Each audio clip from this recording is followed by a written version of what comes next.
Hey everyone, welcome back with me again in this channel. On today's video, I'm gonna show you how you can make your photos or videos to look like a magazine cover by using the ShotCut app.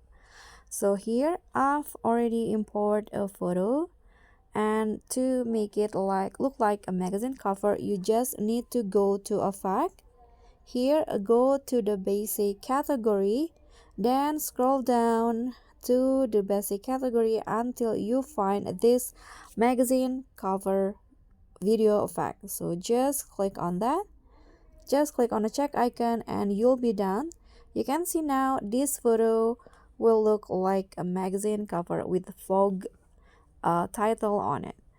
And that's all from me. Thank you so much for watching.